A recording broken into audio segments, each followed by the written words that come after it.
I will just give you the basics here so you know exactly what's happening. This is from the BBC from last night. Syria airstrikes, U.S. allies attack chemical weapons sites.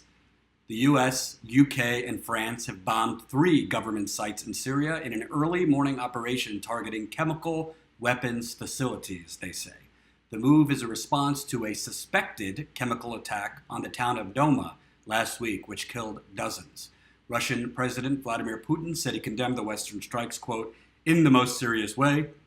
Russia, Syria's main ally, had threatened military retaliation if any Russian forces has been hit. Quote, the nations of Britain, France, and the United States of America have marshaled their righteous power against barbarism and brutality, President Donald Trump said in an address from the White House. Quote, the purpose of our action tonight is to establish a strong deterrent against the production, spread, and use of chemical weapons, the president said. The wave of strikes is the most significant attack against Bashar al-Assad government by Western power in 7 years of Syria's civil war. And where were these attacks? At a Pentagon briefing shortly after Mr. Trump's announcement, General Joseph Dunford listed 3 targets that had been struck: a scientific research facility in Damascus, allegedly connected to the production of chemical and biological weapons, a chemical weapons storage facility west of Homs, and a chemical weapons equipment storage site, and an important command post also near Homs. Reuters news agency cites a pro-Assad militia commander saying other locations were hit, including various sites close to Damascus, a military base in the Damas area, army depots in the eastern Qalamon, the Kiwash area where Iran is believed to have been building a base, and a site in the Qashian Hills, plus a research center in Masyaf, further north. The reports are unverified. So we struck essentially 3 separate locations: chemical weapons locations, chemical weapons storage locations, and all of this, this great American might and this great American power led our president, who, by the way, I covered about, I'd say, 40 to 50 Trump rallies in 2016. I'm still in therapy for the effect it had on me. But I covered about 40 to 50 Trump rallies, events, and Trump not only bashed George W. Bush and the Iraq War, he spoke as he was going to be less of an interventionist. We need to stop interfering in countries around the world. We need to nation build here in the United States. That was the kind of talk that a lot of people in Michigan and Wisconsin and Pennsylvania and Ohio really, really liked. Well, this is what the president tweeted this morning. A perfectly executed strike last night. Thank you to France and the United Kingdom for their wisdom and the power of their fine military. Could not have had a better result. Mission accomplished. I'm just going to leave that up for a moment. This president knowingly just uttered one of the most polarizing phrases, maybe in U.S. military history, that was said by George W. Bush: mission accomplished. So as I've said in other reports on the president, obviously I don't cover the president as much as the rest of the Trump media industrial complex. I try to cover issues that aren't getting a lot of attention, like Flint and environmental genocide, water contamination, these kinds of things. However, this president might be the most successful con man in United States political history. If you look at the last few weeks, a president who claimed on the campaign trail, I want to get out of other countries, I want to stop bombing other countries. We've spent $6 trillion in Iraq and Afghanistan. That money needs to be spent on new airports, on infrastructure, on education, all these things. In the last couple of weeks, he's put John Bolton in as national security advisor, who to me is the most dangerous military figure probably of our lifetime. He has doubled the defense budget that was already massively overfunded with no need for the amount of money that we spend on defense. More than I think the next 10 countries combined is U.S. military. And he has now bombed Syria based on what I'm about to show you, I think, is trumped up and cooked up evidence of Bashar al-Assad gassing his people. And a president who called Jeb Bush a puppet, who bashed George W. Bush, who I agree with him on bashing George W. Bush, who's a war criminal, if you want to report it accurately. This is literally what he said.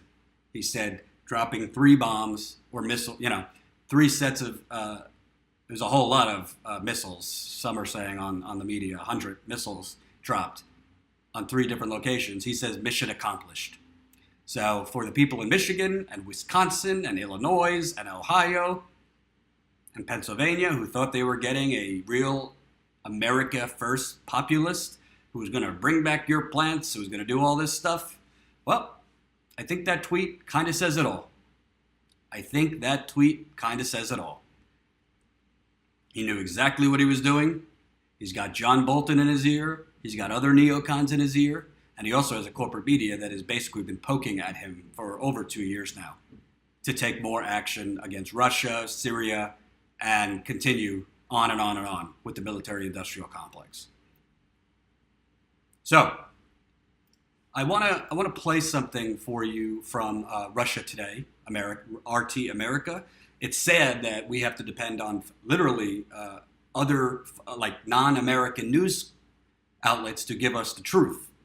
I try to give you the truth as best as I can, but obviously RT is a little bigger than just I. So the corporate media, CNN, is like foaming at the mouth. They're so happy. Same thing with MSNBC. Same thing with the New York Times, the Washington Post, which, by the way, has a $600 billion contract with the CIA.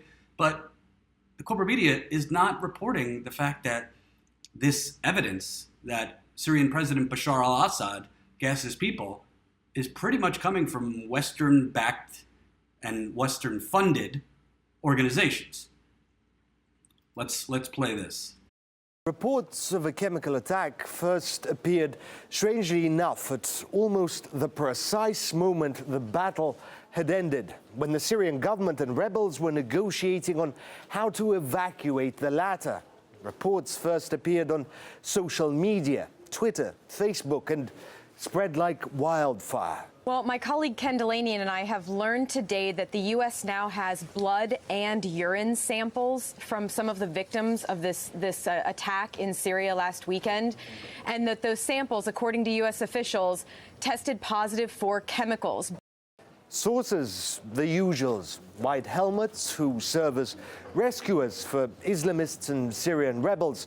Also, the somewhat less known Syrian American Medical Society, SAMS. Together with the white helmets, they were cited by the Washington Post, the New York Times, CNN, virtually every Western media outlet reporting on this chemical attack. On Saturday, April 7th, amidst continuous bombardment of residential neighborhoods in the city of Douma, more than 500 cases, the majority of whom are women and children, were brought to local medical centers with symptoms indicative of exposure to a chemical agent. SAMS itself is funded by U.S. aid, $6 million in 2015.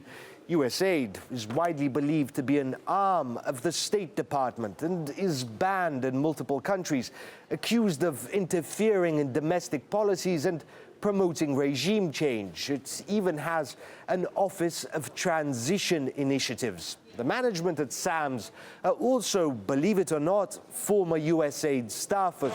It was SAMS who reportedly provided the OPCW with samples of the alleged sarin gas that was used in Khan Sheikhoun, the site of a chemical attack last year, after which Donald Trump sent 57 cruise missiles at the Syrian airbase. OPCW is on its way to Douma to investigate. We've contacted various groups, including the World Health Organization. They've cited SAMS, but have refused to go into any details. What comes next, no one can say. Whether the U.S. will go ahead with a preemptive strike or whether cooler heads will prevail. So that literally is RT America, reporting on the clear Western-funded organizations that are putting out the quote-unquote evidence. Organizations that are directly funded from the State Department. Don't you think that's kind of an important detail? The fact that the evidence and the original push for, this evidence that Assad gassed his own people is coming from State Department funded organizations. I kind of feel that's kind of important, don't you think? I also want to play you, if you didn't listen to it, part of my interview with Middle East-based journalist Rania Khalek. We spoke the other day. It's up. The full podcast is up on this YouTube channel, youtube.com/Jordan Sheridan Reports. And everybody share this video. Let's get it out there to more people. I want to play you some of this. This is from our interview a couple days ago before missiles were dropped. Yeah, that's a really crucial point to emphasize, is that there has been no proper investigation done yet so far. So we don't know who carried out this attack, or if a chemical attack even happened. And so the rush to judgment to just go in, ready to bomb, is really disturbing, because the entire media apparatus, I mean, not just the corporate press, but from left to right, is just kind of pushing the same narrative of Assad did it. And so is the entire Trump administration. Nobody stepped back to say, okay, let me investigate this first. We're just going to drop bombs before we even have an investigation. And I mean, it's really incredibly disturbing. And when James Mattis is probably one of the only, and this is saying a lot, because Mattis is not exactly a peaceful guy, but he is the voice of reason. And from what I understand in Washington, D.C., unlike times in the past, when it was the Obama administration, or even last year under Trump, when people did question and think, okay, well, we don't know if Assad actually did it or not. This time around, apparently most everybody in the Trump administration isn't even asking that question. They're just taking it as a given that the Syrian government did it. So there's no skepticism whatsoever coming from anybody. It's really, really, really crazy. So that's one part of our interview. But I want to play another part now that I think shows you the dangers when it's essentially a corporate media that are paid stenographers for U.S. military and U.S. intelligence agencies, basically regurgitating the same exact unfounded, uninvestigated, unverified claims. Because the majority of this corporate media that's saying this are literally work in the defense industry, either as security or defense contractors. Here's another part of Rania and my interview via podcast. You look at CNN, MSNBC, they literally, it's an honor roll of quote unquote former military analysts that are literally working for private security and defense contractors. I lie. One more question about that. Literally, Ben Norton did a great piece. Ben Norton did a great piece about this a while back. Like, it's just literally the conflict of interest is vile. I mean, you have on CNN, analyst after analyst is currently working in the defense industry, and they don't even disclaim it. It seems like we're literally asking the people what we should do who directly benefit off of more force. Yeah. And we're not actually, and what's even better is how they're not identified as people who profit off of this. They're just identified as people who are experts and are analysts that can be trusted. So if you aren't even being informed that these people profit off of going to more war. And, I honestly think that if Americans knew the actual reality of what takes place and what is taking place in the Middle East, in Syria, or whatever it is that the U.S. wants to bomb, they would be pretty much against going to war. And for them, they usually are, especially since Iraq. Americans typically aren't interested in launching wars, but it doesn't seem to really matter anymore. But yeah, the conflict of interest is not just on CNN and MSNBC. It's also the people who are quoted as experts in the New York Times and the Washington Post, especially think tanks. Think tank experts that are quoted often work at think tanks that are funded heavily by Gulf state countries like Saudi Arabia, like Qatar, like the UAE, who all have very, very deep interests in overthrowing governments that they don't like as well, which happen to align with the governments America doesn't like. So that's also something to consider. And you're never told that. All of the people who are quoted as experts, especially people like you'll often hear Charles Lister is probably one of the most quoted experts. I put that in big quotes on the issue of this and Syria. And he works for the Middle East Institute, which is heavily funded by Saudi Arabia and I believe by the UAE, possibly Turkish military, probably receive some funding from the State Department. So you have this whole network of it's like a think tank industry that's actually not think tanks. It's actually just a bunch of groups that are funded by defense contractors as well as various monarchies. and so everything you hear from experts in the mainstream press is typically crap. Typically crap.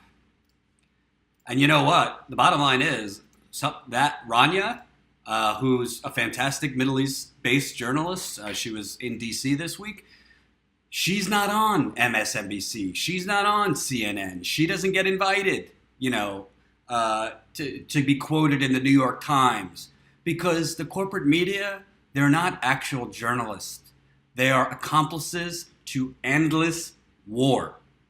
Accomplices to endless war. That's why it's so important to build more independent media outlets.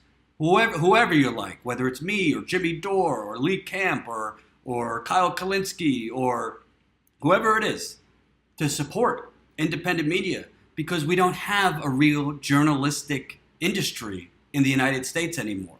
We have pretend journalists. I call them public relations professionals masquerading as journalists, who are literally vessels. They're just stenographers for powerful interests, for neocons. I mean, I want to show you a tweet that I found astounding, just astounding. This is from Anne-Marie Slaughter. She is I think she's the head of the New America Foundation, which is basically another neoliberal think tank. Look at this. I believe that the US, UK, and France did the right thing by striking Syria over chemical weapons. It will not stop the war, nor save the Syrian people from many other horrors. It is illegal under international law, but it at least draws a line somewhere and says enough. Oh my gosh. Oh my gosh. By the way, she used to work for the State Department. So here you have the head of the New America Foundation, another corporate neoliberal think tank, who's literally saying, I believe the US, UK, and France, they did the right thing by striking Syria over chemical weapons, even though we don't know if the Syrian government actually did gas its own people. It's not going to do anything. It's not going to stop the war. It's not going to save the Syrian people. It's not even legal, what we did under international law. But at least it draws a line somewhere and says enough. Am I in the Twilight Zone here? Am I in the Twilight Zone? First of all these people, like Anne-Marie Slaughter, like Joe Scarborough, a lot of the Democratic politicians have been huffing and they've been puffing about, the rule of law, and Donald Trump is attacking the rule of law. And I agree with that. Yet they don't care that the United States is breaking international law. Let me make that clear. Our strikes on Syria are breaking international law. We are striking a sovereign nation. Secondly, Trump's strikes in Syria are also against the U.S. Constitution. Congress holds the right to declare war or for military action. There's certain things that a president could do on his own. But since essentially starting with Bush, we essentially stopped following the U.S. Constitution, and the president is allowed to do whatever they want. We don't actually go to Congress to declare war or to get permission for military strikes on Middle Eastern countries. So you have a think tank leader saying, it's against international law. It's not actually going to do anything. It's not going to help the Syrian people. It's not going to end the war. But it's good because we drew a line. We drew that red line.